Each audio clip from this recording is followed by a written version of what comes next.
بسم اللہ الرحمن الرحیم۔ حضرت حنظلہ بن ربیع السعدی رضی اللہ تعالیٰ عنہ بیان کرتے ہیں، ابو بکر رضی اللہ تعالیٰ عنہ مجھے ملے تو انہوں نے پوچھا حنظلہ کیسے ہو؟ میں نے عرض کیا حنظلہ منافق ہو گیا۔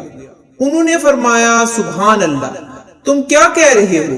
میں نے کہا ہم رسول اللہ صلی اللہ علیہ وآلہ وسلم کے پاس ہوتے ہیں، وہ جہنم اور جنت کی ترہیب و ترغیب کے ذریعے ہمیں نصیحت کرتے رہتے ہیں، گویا ہم خود دیکھ رہے ہیں، اور جب ہم رسول اللہ صلی اللہ علیہ وآلہ وسلم کے پاس سے آ جاتے ہیں اور ازواج و اولاد اور ذرائع معاش میں مشغول ہو جاتے ہیں تو ہم بہت کچھ بھول جاتے ہیں۔ اس پر ابو بکر رضی اللہ تعالیٰ عنہ نے فرمایا اللہ کی قسم ہماری بھی یہی صورتحال ہے۔ میں اور ابو بکر رضی اللہ تعالیٰ عنہ چلتے گئے حتیٰ کہ ہم رسول اللہ صلی اللہ علیہ وآلہ وسلم کی خدمت میں پہنچ گئے تو میں نے عرض کیا اللہ کے رسول حنظلہ منافق ہو گیا۔ رسول اللہ صلی اللہ علیہ وآلہ وسلم نے فرمایا کیا ہوا؟ میں نے عرض کیا اللہ کے رسول ہم آپ کی خدمت میں ہوتے ہیں تو آپ جنت و دوزخ کے ذریعے ہمیں نصیحت فرماتے ہیں، گویا ہم اسے خود آنکھوں سے دیکھ رہے ہیں، اور جب ہم آپ کے پاس سے آ جاتے ہیں اور اپنے مال بچوں اور ذرائع معاش میں مشغول ہو جاتے ہیں تو ہم بہت کچھ بھول جاتے ہیں۔ اس پر رسول اللہ صلی اللہ علیہ وآلہ وسلم نے فرمایا اس ذات کی قسم جس کے ہاتھ میں میری جان ہے، تمہاری جو کیفیت میرے پاس ہوتی ہے اور تم ذکر کی جس صورت میں ہوتے ہو، اگر تمہاری وہ کیفیت ہمیشہ رہے تو فرشتے تمہارے بستروں پر اور تمہارے راستوں میں تم سے مصافحہ کریں۔ اور آپ صلی اللہ علیہ وآلہ وسلم نے 3 مرتبہ فرمایا لیکن حنظلہ کسی وقت ایسے اور کسی وقت ایسے ہوتا ہے۔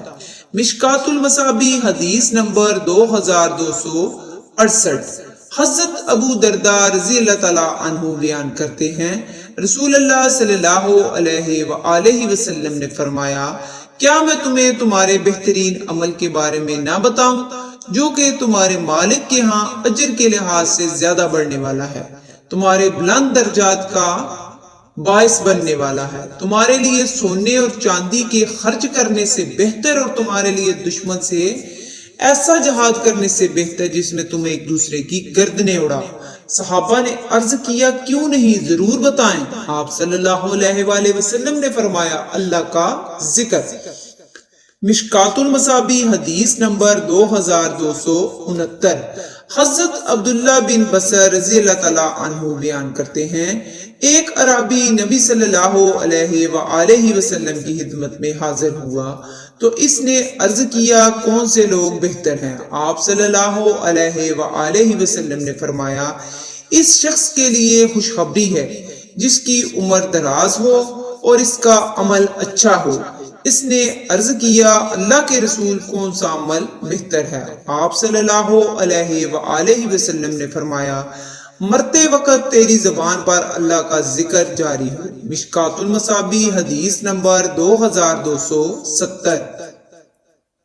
رسول اللہ صلی اللہ علیہ وآلہ وسلم نے ارشاد فرمایا اللہ اس کے چہرے کو روشن کرے جو حدیث سن کے آگے پہنچائے، صلی اللہ تعالی علیہ وآلہ وسلم۔